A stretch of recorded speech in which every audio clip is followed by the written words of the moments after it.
What's up, guys? BurialBoy here. Is Destiny 2 worth starting in 2020? Today we're going to talk about all the reasons why it is or is not. Let's get digging.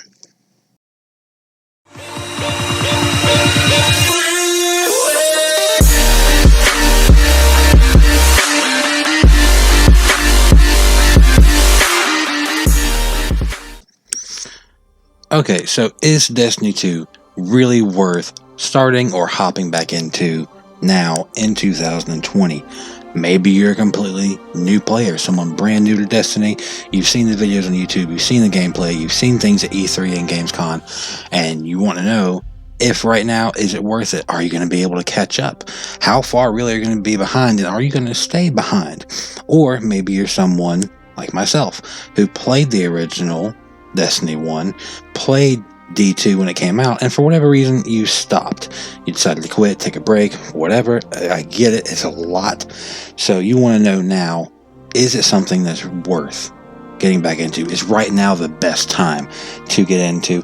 And today we're going to talk about all the reasons why I think it is or is not.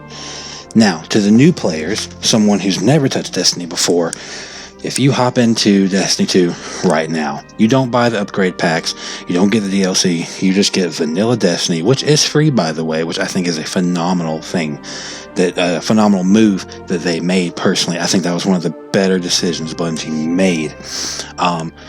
You're going to hop into Destiny 2 and go, whoa, what am I supposed to do? I mean, it's a lot. It can be very overwhelming if you don't really have much of an idea where to go.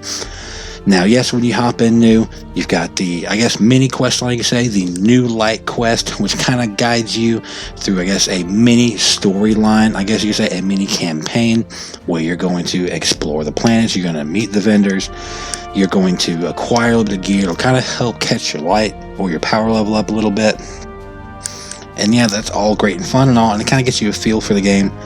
But when you're running around seeing all these other players running around with all these crazy exotic weapons and awesome looking raid gear and pinnacle weapons, and you're just, I want that.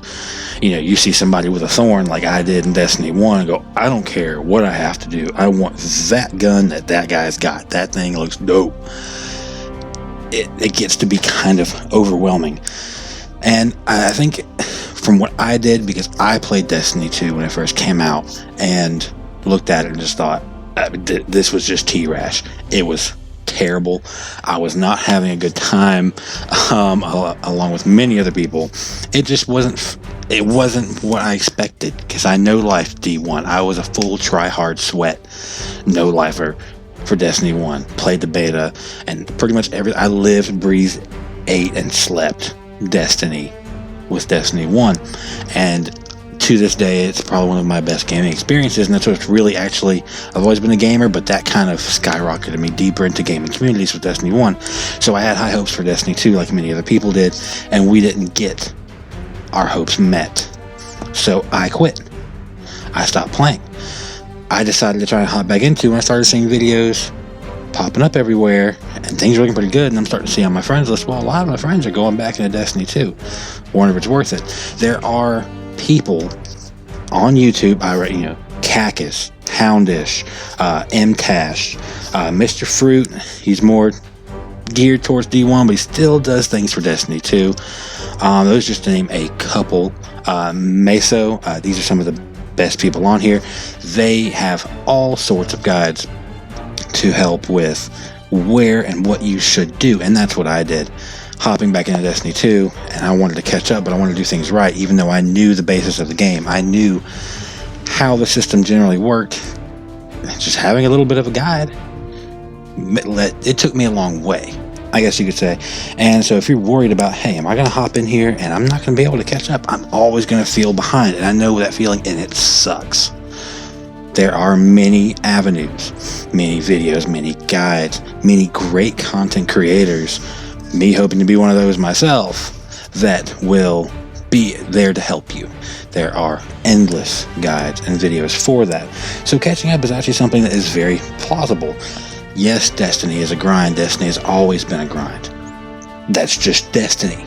But it's great. Is the grind worth it? That's what you're really wanting to know. So just starting off, go over what Destiny 2 has to offer. You're going to hop in, start off vanilla. You don't buy DLC. You don't buy any of the extra content. Well, you're still going to have some very engaging campaigns. Now, you'll be locked off from some of the newer campaigns, that being Forsaken and Shadowkeep, which, by the way, Shadowkeep I very highly recommend. That was one of the best storylines, one of the best campaigns I ever played from any game. I absolutely loved it. Everything about it. You have many engaging campaigns. You have many planets to explore.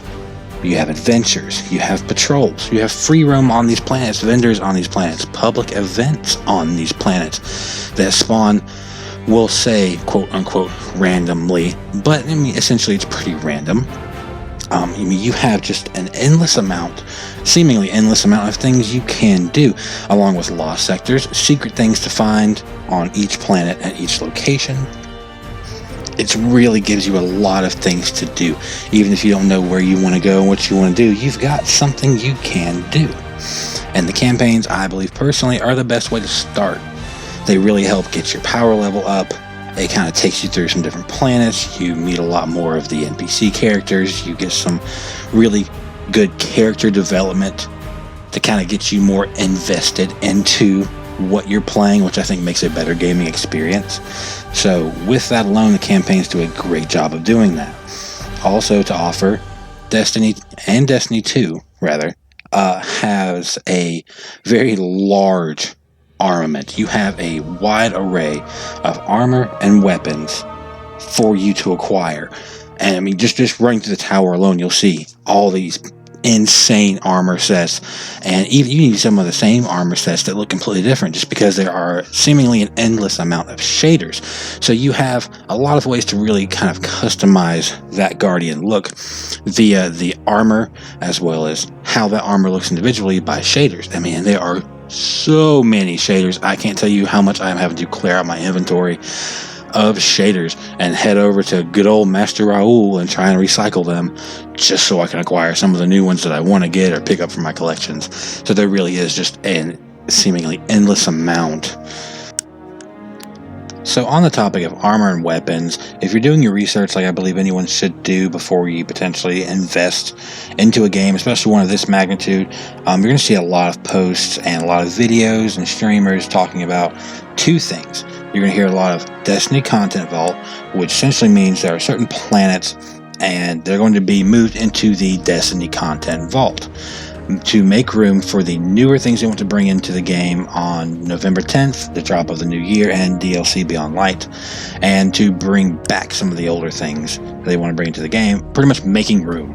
And sunsetting being essentially the same concept, but for armor and weapons. Right now, the power cap is 1060.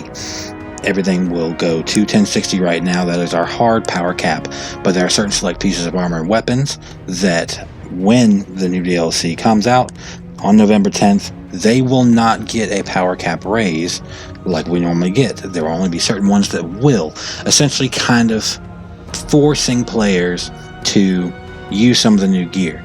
I'll do another video going into a little bit more in depth on what sunsetting and Destiny Content Vault is and my opinions on it. But just know that if you're doing your research, you're going to see a lot about that and hear a lot of salty things. Don't let that stray you. Make your own decision, personally, in my own opinion. Now back onto content. Destiny 2 has a lot of content to offer. I've talked about campaigns, but also you have something for your PvP players. Now PvP, which is called the Crucible in Destiny 2, it's a bit broken. It's cracked right now. Yes, they've taken away the level advantages, meaning besides Iron Banner, which is a week-long event that comes around a couple times each season, and Trials of Osiris, which is your top-tier, quote-unquote, top-tier PvP playing event that comes around every Friday for the weekend. Everything else is no level advantage. Everybody's on the same power level no matter what power cap or power level you are when you run in. Power level does not matter except for in those two events. Don't get me wrong, I've always enjoyed PvP, and in Destiny I've always enjoyed PvP, but right as of this moment, it's definitely pretty broken. I'm sure, as you can see in some of this gameplay here, me getting essentially sniped with a Fellwinter's shotgun, which, you know, it's Fellwinter's, and what are you going to expect? But it's broken. If you're wanting to come into a game just for PvP, and all you're going to do is play PvP, don't do that right now. Not with Destiny 2. It's fun, but it's broken. Something to keep in mind. Now we have another game mode called Gambit. Now, once the new DLC drops, they're going to kind of take two of the Gambit modes and merge them into one, which I don't think is a terrible idea. A lot of people like Gambit, a lot of people don't. Gambit really is a PvE and PvP experience. It's a lot of fun. I love it. I have a blast with it.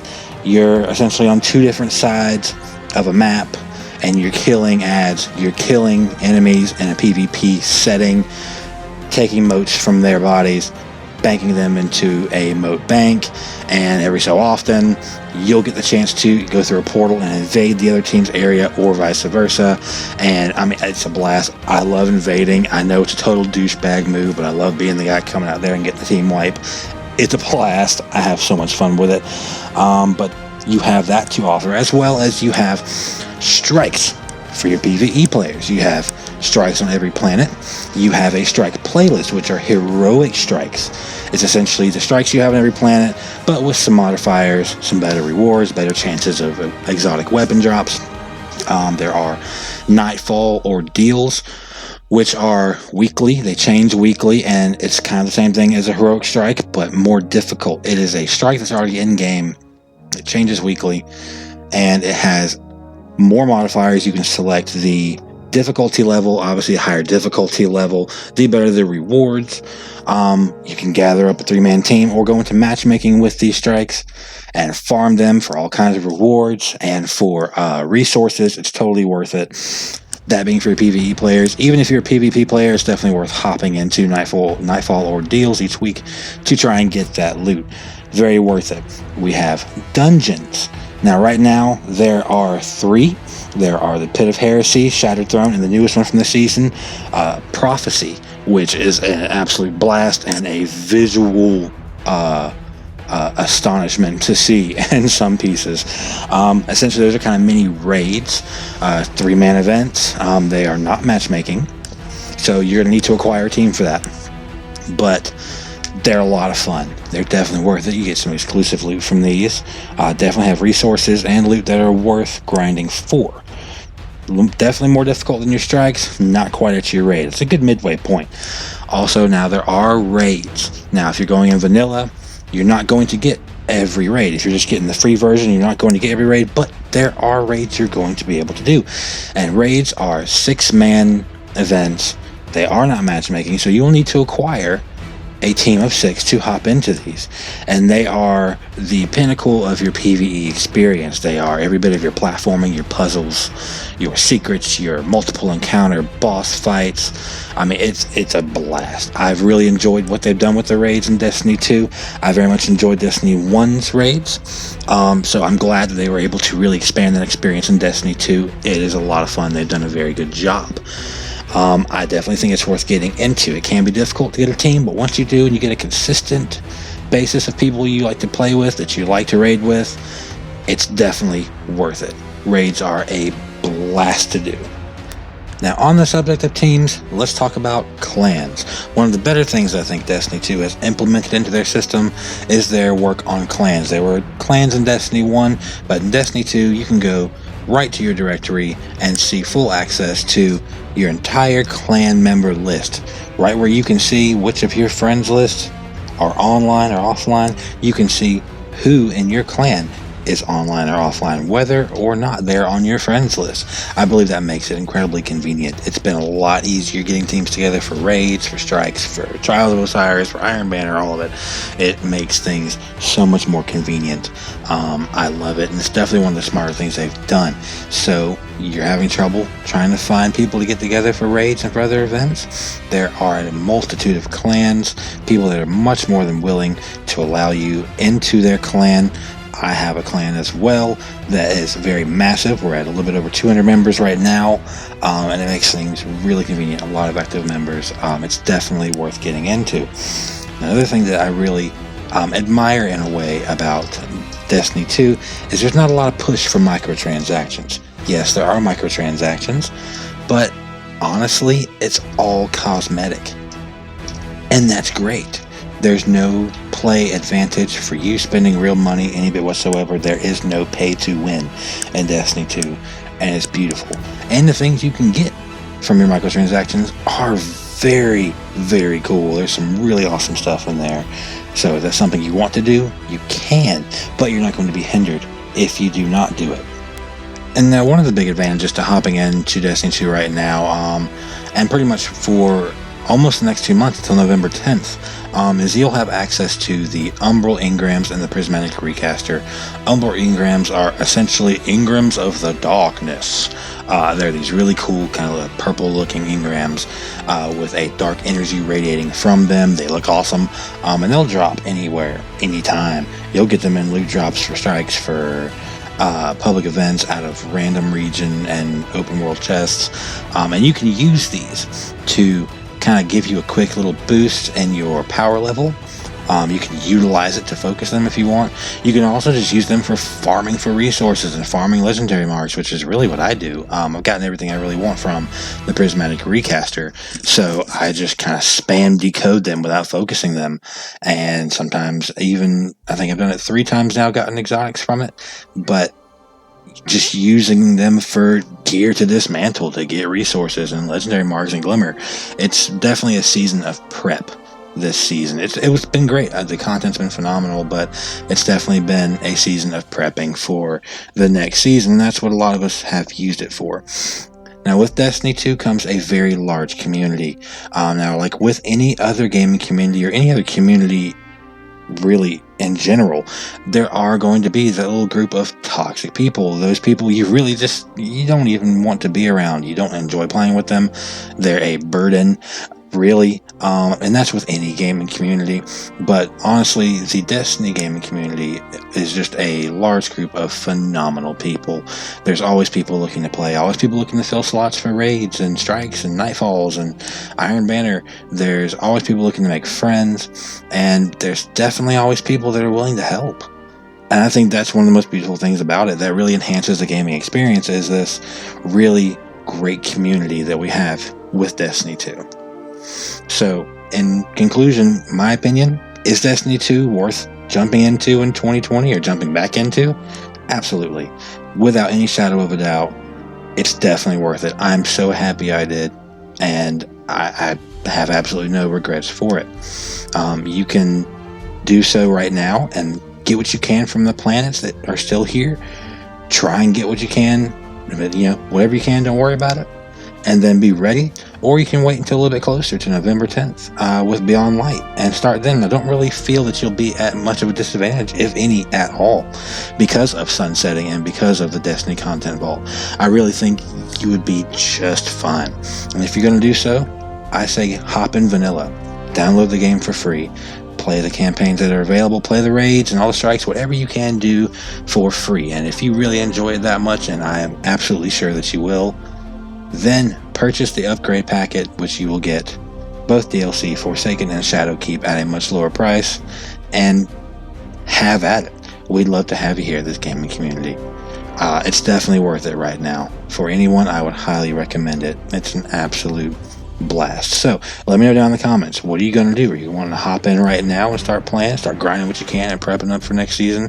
Or do you just kind of want to kick back and watch, wait until next season or a little closer to it and get started? But that about wraps us up for today. I appreciate you guys stopping by. If anything I've said here has helped you in any way, shape, or form, please leave a like down below, leave a comment, subscribe if you'd like. And we'll see you next time, guys. Remember, life's a grave. Just dig it. Give me all they feelings, yeah. All around me are familiar faces, worn out places, worn out faces.